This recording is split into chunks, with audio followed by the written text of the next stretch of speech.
Kentucky Downs has a full slate of stakes races on Saturday, and the first is the Ladies Marathon. It's a grade three, it's the sixth race on the card. It's running a mile and 5/16 on the turf for 3-year-olds and up, fillies and mares. And it's an interesting field. We've got some familiar faces here, most notably Vergara, who's got a perfect record at Kentucky Downs, 2 for 2, including a win in this race last year.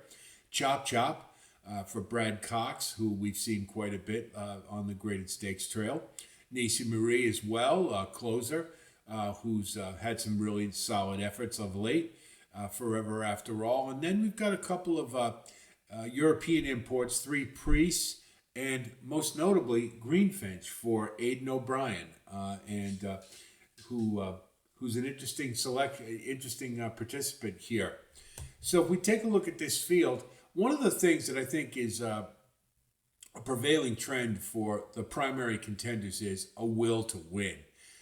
Vergara and Chop Chop in particular have run quite a few races where they run well enough to win seemingly, but they just can't quite get the job done. And it's really troubling to me in that most of the time positionally they're in very good spots and they just don't have enough to get the job done. So maybe class relief here is the ticket. Vergara in particular won this race last year pretty impressively. It was kind of interesting in the stretch watching the race though, that she did need an awful lot of prodding to get going and to keep going to finish it off. And maybe that's the thing. She just may be a mare that you need to really stay on top of and get going. So I believe Luis Saez is riding her, and that would be the right jockey for her. So I think Vergara is certainly one to be competitive here. Don't expect that she'll get on the lead, but can do it if necessary. I think she's going to be more than content to let Angel Natashiko get on the lead, and then she'll probably just rate right behind. The same with Chop Chop and Greenfinch. I think they'll probably do the same, though Greenfinch can win on the front end, and did so at a mile last time and looked pretty good to me. Had a really nice closing kick, which I always like to see in front runners. I think the topography of this track being undulating and whatnot should suit a Euro import very well, particularly one trained by Aidan O'Brien. And it looks to me from what I saw from her running lines that mile race was simply a prep for a longer race, and I think it might even have been a prep for this one. But I think Greenfinch is definitely ready to run here. And I like her in this spot. I think she's will be very competitive and is a high-level win candidate. Chop Chop, again, the thing with Chop Chop is she just doesn't seem to get the job done. She's been in position in more than enough times to win plenty of these races and just can't seem to get over the top. And as we recall, at 2 years old, she kind of had that issue too. Kind of the bridesmaid, never the bride. And it really hasn't, she hasn't really seemed to shake that yet. So to me, Chop Chop is kind of shaky as a win candidate here, but certainly a horse that you want to use based upon the back class. I settled on Nisi Marie. Nisi Marie has been running very well of late, particularly coming from behind. Which as we know at Kentucky Downs is a really good place to be. So she's got good back class, and I think the class relief here might just be the ticket for her. Getting a softer field comparatively to what she's been run at, and she's been scratched out of a couple races to run here, and those haven't been veterinary, they've been trainers' choices.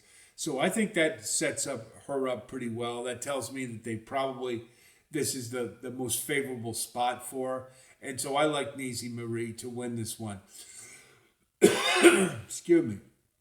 Love Dorico, I think if we're looking for a horse for value, coming from behind, I like her chances a little bit better than some of the others, particularly the fact that she's a closer. So hopefully we can get some decent odds. You want to consider Forever After All as possibly one to get underneath. I could see it. It basically be a game time decision, and it'll be based upon the odds, whether it be Forever After All or Loved Rico. So we take a look at our wagering strategy. I'm going to go with Nisi Marie on top. I don't think this is the easiest race. It really isn't. I'm just kind of going with Nisi Marie because of the late running style, and I haven't got to the point with her yet where I've ruled her as just a bridesmaid instead of a bride, and she's running too well to be overlooked. And I think the class relief is really going to help. So we're going to do exactas, all cold, with the exception of the 4-7 box with Greenfinch. I consider the Greenfinch to be kind of the 1A to Nisi Marie. So we'll go with the 7-4 cold, then we'll box 4-7. Then we'll stagger with 7-2, 7-5, and 7-6, and we'll base those. We'll base them pretty much our participation upon odds. So we'll leverage, but I think it's Nisi Marie's race to lose in what is a pretty competitive event, to be sure. Hope this analysis helps you with your own wagering strategy. I wish you the best of luck as always. Be on the lookout. We'll have individual postings for all the stakes races at Kentucky Downs on Saturday. And then perhaps if we can call from those what the best pick 5 sequence is, we'll perhaps do one on that. But note that there are a bunch of them.